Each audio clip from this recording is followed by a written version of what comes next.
I'm Elsie. I've been reading accounts for near-death experiences for a long time, but I keep coming back to a detail Paloma mentioned in her initial email. Before the bridge, before the fall, she was just a 33-year-old in San Francisco, trying to find the right saturation for a photo of her morning toast. The last normal thing she did was wipe a smudge of fingerprint off her phone screen with the hem of her shirt. She spent 4 minutes choosing between two slightly different shades of beige.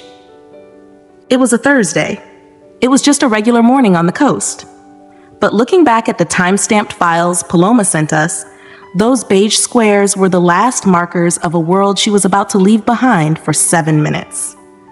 The official record from the emergency responders in Marin County lists the time of the call, but it doesn't mention what Paloma saw when the clock stopped moving for her. My sneakers didn't even make a sound when they lost their grip. 1 second, I was bracing my hip against the cold orange steel of the railing, trying to get the bridge towers to frame my face just right. You know, that perfect hero shot for the grid. And the next, my center of gravity just vanished. I remember the wind hitting the back of my neck first. It was that thick San Francisco fog, the kind that feels like wet wool against your skin. My hands went out, clawing at the air, trying to find the rail again. My fingernails scraped against the metal, a high-pitched screech that I felt in my teeth more than I heard it. Then there was just nothing under my feet. I know how this sounds. I'm the person who posts about manifesting and living your best life. And here I am telling you I fell off the Golden Gate because I wanted a better angle. It's ridiculous. I've told myself 1,000 times I must have just had a stroke or a bad reaction to my espresso, but the bruises on my ribs were real. The water didn't feel like water. It felt like hitting a sidewalk. My lungs they locked. I couldn't pull in a breath. I watched my phone sink past my face, the little screen still glowing with the camera app open. I remember thinking about the lighting. Even as I was sinking into that dark, freezing gray, I was annoyed that the exposure was all wrong. That was my last thought. The cold moved into my chest, and then the lights went out. Everything went flat. No sound. No temperature. I noticed something in the way Paloma describes that transition, from the shock of the water to the total absence of it. It wasn't a fade to black. She talks about it like a shift in resolution. And what she finds on the other side of that shift is where her account really starts to pull away from any of the other reports I've been sitting with lately. I wasn't in the water anymore. I wasn't even under the bridge. I opened my eyes, and the first thing I noticed was my hands. They were steady, no shaking, no salt water. I was standing in this space that looked like the fog I'd just fallen through, but it didn't feel wet. It felt weighted, like the air had a physical presence, but it wasn't pushing against me. It was holding me up. Then I saw him. He wasn't some figure on a stained glass window or a statue in the Mission downtown. He was just right there, maybe 10 feet away. He was wearing something simple, darker, like the clothes the guys wear at the markets in the Mission district. My knees just gave out. I didn't decide to fall. My legs just stopped being able to carry the weight of being near him. Jesucristo. That was the only word that came up.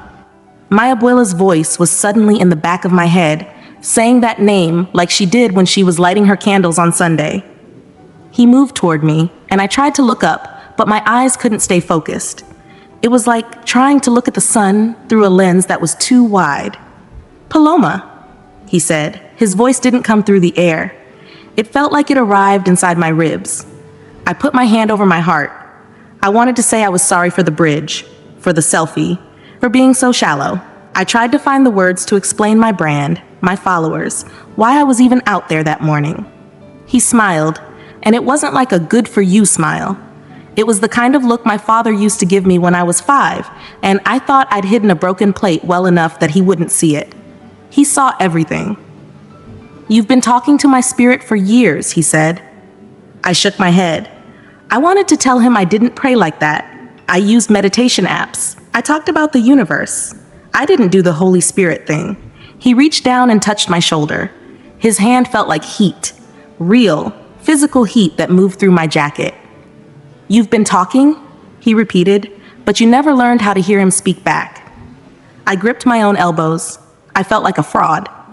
I'd spent my whole adult life curating this image of being connected and spiritual for the camera, and here was the actual source, telling me I'd been on mute the whole time. Today, he said, I'm going to show you what the world has been trying to drown out with noise. He stepped back, and the fog around us started to change. It didn't clear up, it started to pulse, like it was breathing. Most of my children, he said, think he is a mood, a vibe, a background track for their emotions. I looked down at my feet. That was exactly what I told my followers 3 days ago in a reel. I'd called the spirit a frequency you tap into. But he is a person, Paloma. His face went serious, and for a second, the weightless fog felt heavy. A person who can be hurt, a person who can be ignored, a person who loves you more than you love your own reflection. I felt a sharp sting behind my eyes. I wasn't crying yet, but my throat was so tight I couldn't swallow. Look, he said. He waved his hand, and a scene started to form in the mist. It wasn't like a movie. It was like I was stepping into a memory that didn't belong to me. The mist didn't just show me a picture. It pulled me into a frequency that felt like a low, vibrating hum in my marrow. I saw this girl. At first, I thought it was me. Same messy bun, same oversized hoodie, but then I realized it was just anyone. She was sitting on her bed, scrolling through a feed, and I could hear this whisper in the room. It wasn't a voice. It was a nudge, a feeling like a hand gently pressing against her shoulder, trying to get her to look up, to put the phone down, to just be still. She ignored it. She just kept scrolling. I watched her thumb move, flick, flick, flick, and every time she moved, I felt a sharp, cold ache in the center of my chest. Do you feel that? Jesucristo asked. I nodded, but I couldn't get my breath to go all the way down. My sternum felt like it was being squeezed by a heavy weight. That's grief, Paloma, he said. I looked at him, and I wanted to tell him that didn't make sense. I mean, grief is for funerals. It's for when you lose a person. It's not for feelings. Most of my people treat him like a wireless signal, he said. He looked at the girl in the vision, and his eyes weren't angry. They were just heavy. They think they can just toggle him on and off based on their mood, he continued. I wiped my hand across my face. I'd done that 1,000 times.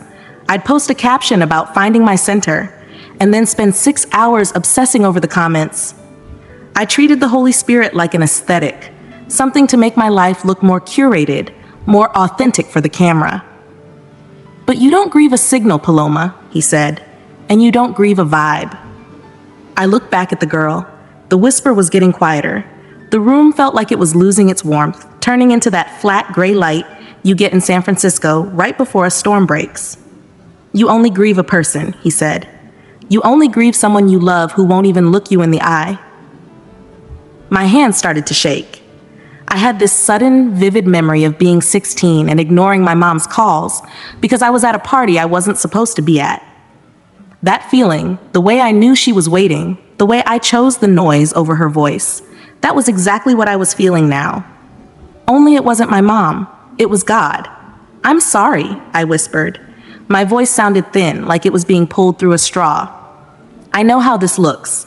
I'm telling you I was in a fog bank with Jesus talking about his feelings. I'm a 33-year-old woman with a marketing degree. I should be looking for a medical explanation, like a lack of oxygen to the prefrontal cortex. But I'm telling you, the cold in that room was more real than the railing on the bridge. I've been thinking about that distinction Paloma makes between a signal and a person. When I first read her account, I realized how often we use technical language for things we can't see. We talk about tuning in or getting on the right frequency as if the divine is just a broadcast waiting for us to find the right antenna. But Paloma's description of that cold ache suggests something much more intimate. It's not about the strength of the connection. It's about the state of the relationship. Jesucristo moved his hand and the girl on the bed vanished. The fog around us turned a deep, bruised purple. You've been praying the wrong way, Paloma, he said. I pulled my jacket tighter. I didn't think I prayed at all, really. I mean, I'd say thank you when a brand deal came through, or I'd ask for help when my engagement numbers dropped. I thought that was the point. You ask, and you hope you get a yes. My people have reversed the order, he said. He started walking, and I followed him. My feet didn't make a sound, but I could feel the texture of the ground. It was soft, like sand that had been packed down by the tide. They plan their days, they build their lives, and then they ask the spirit to bless what they've already decided, he said. I looked at my shoes. I'd literally spent the morning of the fall planning my content calendar for the next 3 months. I'd mapped out every photo, every caption, every spontaneous moment. I hadn't asked anyone. I'd just done it. They move first, he said, turning to look at me, and then they wonder why I feel so distant. He reached out and traced a line in the air. A phrase appeared, glowing faintly in the mist. It seemed good to the Holy Spirit and to us.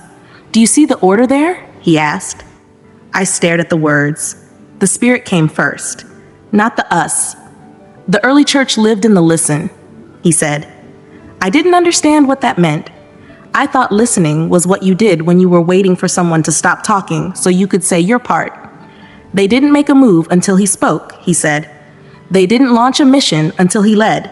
They were his companions, not his managers. I felt a sudden, sharp pang of embarrassment. I'd been trying to manage my spirituality like it was a side hustle. I wanted the Spirit to be my intern, the one who does the behind-the-scenes work to make me look good. You cannot have a conversation with someone you treat like a tool, he said. He stopped, and the air around us went completely still. It was the kind of silence you only get in the middle of the night when the city finally quits. He is closer to you than the air in your lungs, he said. He knows your situation better than you do, and he wants to speak more than you've ever wanted to hear him. I put my hands over my ears. It was too much. The idea that someone was that close, that invested, and I'd been treating them like a background app, it made my skin feel too tight for my body. How do I hear him? I asked. My teeth were chattering now. Jesucristo, I don't know how to hear anything over the noise. He smiled, and the bruised color of the fog started to soften into something paler, like the sky right before the sun hits the horizon. The noise is a choice, Paloma, he said, and the silence is a place. I'm going to show you how to find it. He turned, and I saw something in the distance, a structure, or maybe just a shadow, that looked like a cave carved out of the gray. I didn't want to go in. It looked too quiet. It looked like the kind of place where you couldn't hide from yourself. We stepped into the opening of that shadow, and the air changed instantly. It was like walking into a recording studio when the heavy door clicks shut, that pressurized quiet that makes your ears pop. I looked around, but there was no ceiling, just walls of that thick gray light. Your generation lives in noise, Paloma, Jesucristo said. I opened my mouth to argue. I wanted to tell him that I liked the noise. I needed the noise to know I was still relevant. If my phone didn't buzz for an hour, I started to feel like I was disappearing. I lived for the notifications, the pings, the constant stream of people telling me they like my life. The Spirit speaks at the volume of a friend in a quiet room, he said. He sat down on the ground, and he motioned for me to do the same. I crossed my legs, but my knee kept bouncing. I couldn't stop it. My body was still revved up, waiting for something to happen, waiting for a prompt or a script. He will not shout over your podcasts, he continued. I felt a flush move up my neck. That morning, even as I was walking toward the bridge, I had a true crime show playing in one ear. I never did anything without a background track. He will not scream over your mental rehearsals of conversations that haven't even happened yet, he said. I looked at my hands. That was exactly what I did. I spent my whole day rehearsing how I'd explain myself to people, how I'd defend my choices, how I'd frame my story. My head was like a comment section that never closed. Stillness isn't the absence of sound, Paloma, he said. It's the deliberate quieting of the self. I tried to take a deep breath. I told myself this was just a lucid dream brought on by the trauma to my brain. I was probably in a coma in a hospital in the city, and my mind was just co-opting religious imagery to make sense of the void. That had to be it. You can call it a dream if it makes it easier to breathe, he said, and he looked right at me. But dreams don't carry weight, and this carries weight. He was right. I could feel the gravity of his presence pushing against my chest. How do I hear him? I asked. I felt like I was asking for a password I'd forgotten. He communicates primarily through 4 channels, he said. I leaned in. I wanted to take a note. I wanted to save this to my drafts. First, the inner witness, he said. that deep certainty that settles in your gut when something is right, even when your logic can't map it out. I thought about the times I'd felt a no in my stomach about a brand deal, but took it anyway for the money. I'd always called it anxiety. Second, the illumination of words, he said. The moment a verse you've read 100 times suddenly stands up and speaks to your exact afternoon. I hadn't read a Bible since I was 12. I wondered if the Spirit would use the quotes I saw on Pinterest instead. Third, he said, smiling a little, like he knew what I was thinking, he speaks through borrowed wisdom, a thought that is more loving or more patient than you would ever produce on your own. I bit my lip. Most of my thoughts were about me, how I looked, how I was doing. The idea of a thought that didn't start with I felt like a foreign language. And fourth, he said, he speaks through confirmation. When a conversation, a line in a book, and a thought all hit the same note within days. He is not unclear. My people are just untrained. I sat there, and for the first time since I hit the water, the bouncing in my knee stopped.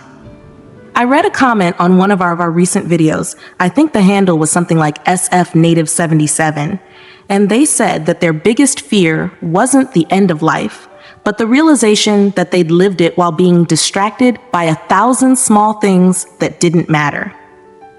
I keep thinking about that as Paloma sits in that quiet observatory. If you're listening to this right now, I want to ask you something. When was the last time you were in a room for 10 minutes without a screen, without a book, and without a plan? If that landed for you, tell Elsie about it in the comments. I'll be in there reading.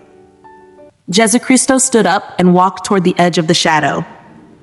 Stillness is where he heals you, Paloma, he said.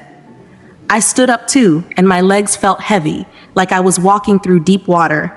It's where he rearranges what the noise scrambled. He continued. I thought about my inbox. I thought about the thousands of unread messages, the demands on my time, the way I felt like I was being pulled into a million pieces every single day. I'd been trying to fix the stress by adding more noise, more scrolling, more music, more talking. You have been reaching for heaven, he said, turning back to me.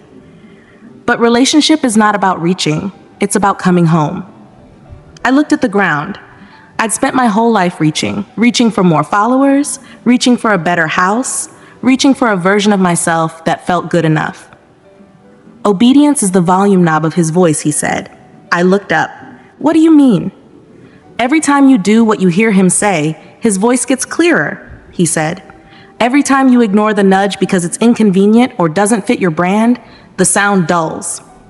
I felt a lump in my throat. I'd been turning the volume down for 15 years. He is not playing hide and seek, Paloma, he said. He wants to be found. He walked closer, and for a second, the light around us flared. It wasn't blinding, but it was bright enough that I had to squint. But you have to test what you hear, he said. His voice went low and serious. The world is full of voices that sound like mine, but they carry no peace. He showed me a vision of a man standing on a stage, shouting, and the fruit of his words was just anger and division. It felt like a cold draft blowing through the room. If it doesn't sound like love, Jesucristo said, it isn't him. I shivered. I'd seen so much spiritual content that was just about being right or being loud. I realized I'd been consuming poison and calling it inspiration. Now, he said, and he put his hand on my shoulder again, you need to understand the filters. Before you go back, you need to know how to tell the difference between my spirit and your own ego. I didn't want to go back.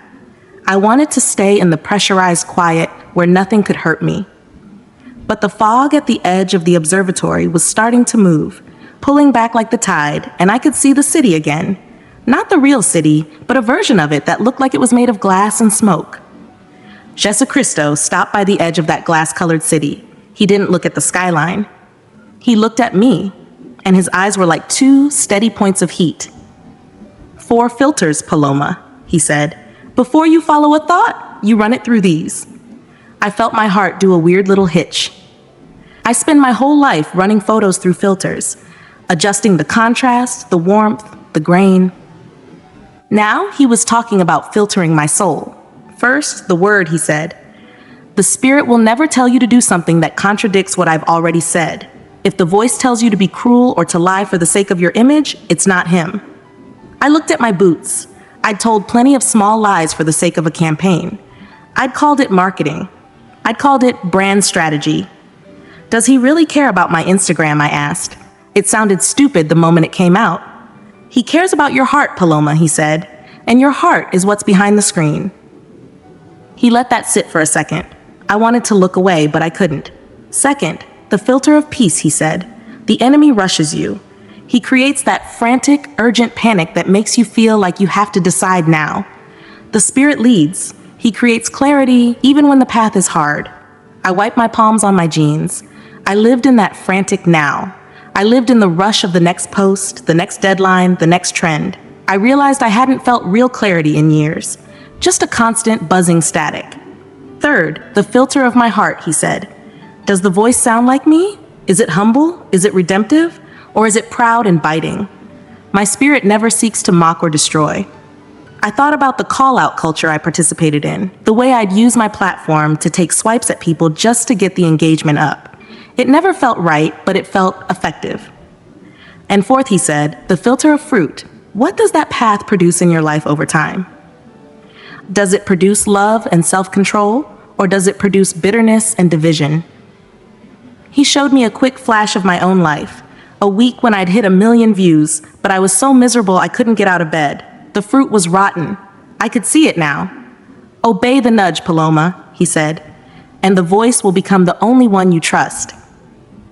He started to fade, not like he was leaving, but like the world was getting too heavy to hold his image anymore. There was a message that came in after our last account. I've been sitting with it since, and what Paloma just described maps onto it almost exactly. A woman named Sophia wrote to us about spiritual burnout. She said she felt like she was constantly performing for a God she didn't even know. And Jesucristo's words to Paloma about fruit seem like the answer to that. If the result of your faith is just more exhaustion and more pride, something in the filter is clogged. The fog started to taste like metal, not the orange metal of the bridge, but something sharper, cleaner. Jesucristo, wait, I said, my voice was echoing now. I don't know how to live like this back there. You don't visit him, Paloma, his voice said, even though I couldn't see his face anymore. You walk with him. Continuous fellowship, in the car, in the studio, in the middle of the noise. The line is never closed. Then the weight hit me. It wasn't the weightless fog anymore. It was the weight of 1,000 pounds of water and the smell of ozone. I opened my eyes and the light was screaming. It was that fluorescent hospital white light that makes everything look like a crime scene. There were tubes in my throat. My chest felt like it had been cracked open with a sledgehammer. I heard a monitor beeping, that fast rhythmic chirping that means someone's heart is fighting. My heart. A nurse was there. She had a name tag that said Elena. She was leaning over me and her eyes were wide. She said something about a miracle, about how long I'd been under, but her voice sounded like it was underwater. I tried to reach for my phone. It's a reflex, right? You wake up, you check the time, you check your notifications, but my hand wouldn't move. It was strapped down. I stayed in that hospital in San Francisco for 2 weeks. The doctors kept coming in with clipboards talking about suspension trauma and hypothermic protection. They had all these technical terms for why my brain wasn't mush after 7 minutes without oxygen. They called it a lucky break. I didn't tell them about the fog. I didn't tell them about the observatory. I just laid there and listened to the silence in the room. For the first time in my life, the quiet didn't feel like a void. It felt like a person.